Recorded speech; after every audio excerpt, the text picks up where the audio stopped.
Hello guys, welcome to my channel Bithika Som kitchen. আজকে আমার recipe সাবুর খিচুড়ি। তো চলো আমি তোমাদের দেখাবো সাবুর খিচুড়ি বানাতে কী কী উপকরণ আমি নিয়েছি। এখানে দেখো আমি সাবু নিয়েছি, এই বাটি এক বাটি আমি সাবু নিয়েছি।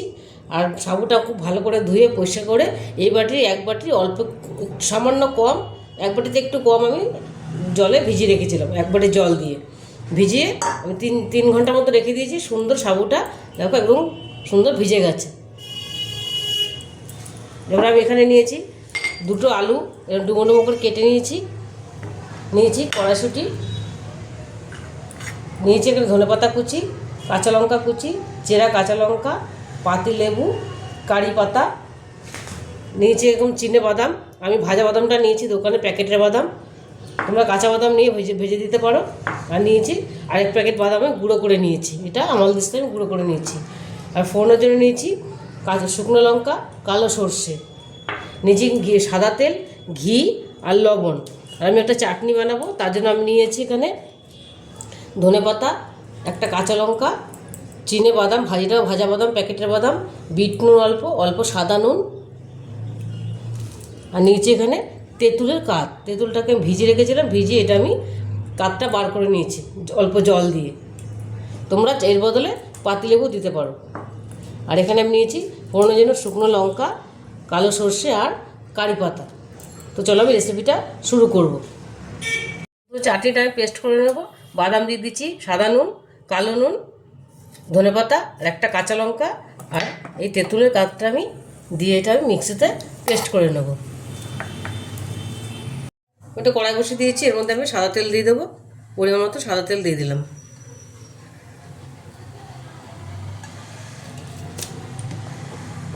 এবার আমি ফোড়নটা দেবো, শুকনো লঙ্কা আর কালো সর্ষে।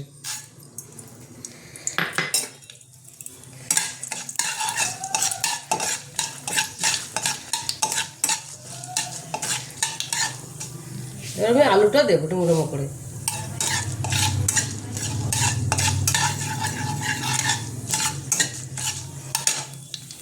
এবার আলুটা দিয়ে দেবো। আলুটা আমি আস্তে আস্তে ভাজবো যেন সেদ্ধ হয়ে যায়। তোমরা এখানে চাইলে আলুটা গোটা আলুটা সেদ্ধ করে কুচি কুচি করে দিতে পারো, তাহলে তাড়াতাড়ি হয়ে যাবে।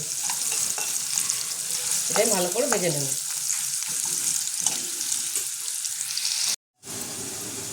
দিয়ে দেবো কড়াইশুঁটিটা,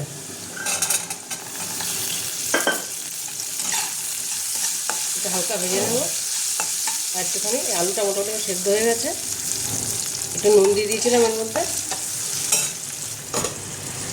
দিয়ে দেবো চিনে বাদামটা,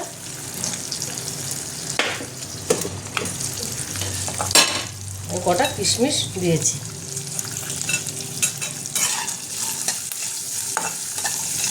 এটা আমি ভালো করে ভেজে নেব।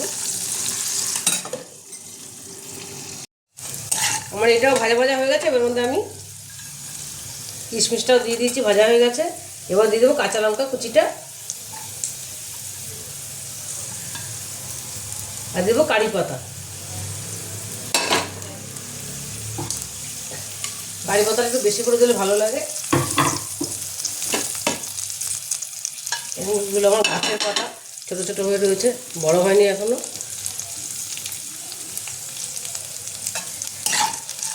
একটু এটা ভাজা ভাজা করে নেব।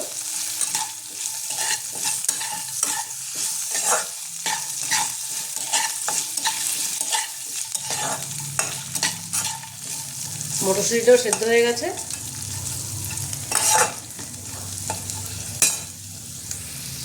এবার আমি সাবুদানাটা দিয়ে দিলাম। এবার একদম ঝুরঝুরে হয়েছে, আবার সুন্দর ভিজেও গেছে।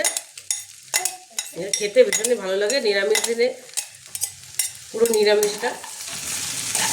এটা ভালো করে নেড়ে নেব। একটা নুন দিয়ে দেবো, আমি ভাজা অল্প নুন দিয়েছিলাম আলু ভাজাতে, এর মধ্যে এবার নুন দিয়ে দিলাম। এবার এটাও ভালো করে এবার নেড়ে দেবো।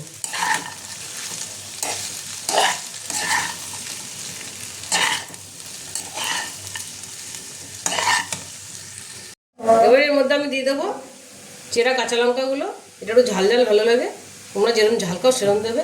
দিয়ে দিলাম ধনেপাতা কুচি আর দিয়ে দেবো অল্প লেবুর রস।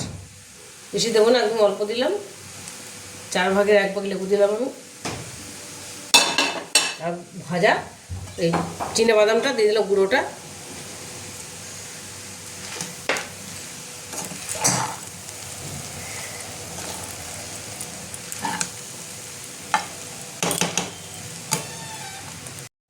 এবার আমি একদম 1 চামচ ঘি দিয়ে দেবো।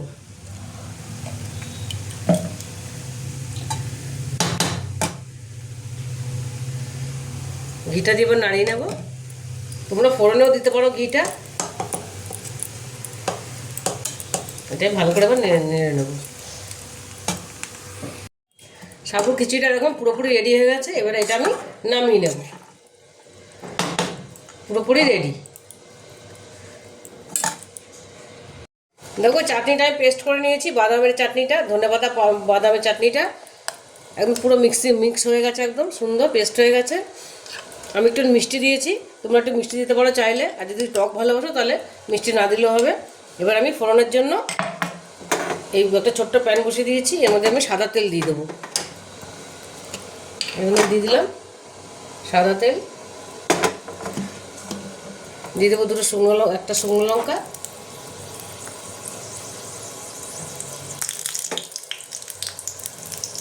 দিয়ে দেবো ওই কালো সর্ষেটা। চাটনিটা খেতে দারুণ লাগে।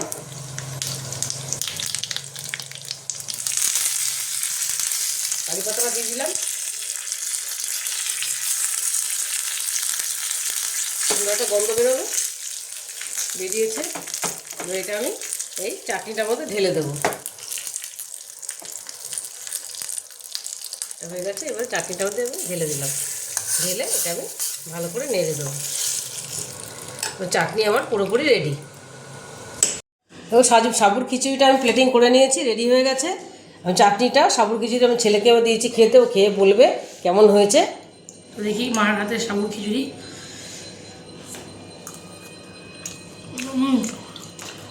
দারুণ হয়ে গেল সাবুর খিচুড়িটা খেতে। এটা খুবই হেলদি খাবার আর খুবই সহজ পদ্ধতিতে এটা তৈরি। চাটনিটাও খুবই দারুণ হয়েছে, তাই এর মধ্যে অনেক কিছু মা মিশিয়েছে, এর জন্য আরও টেস্ট লাগছে। তো আজকের জন্য এখানে ভিডিওটা শেষ করলাম। ভিডিওটা ভালো লাগে চ্যানেলটাকে লাইক শেয়ার সাবস্ক্রাইব করতে ভুলবে না। আজকের জন্য এইটুকুই, টাটা।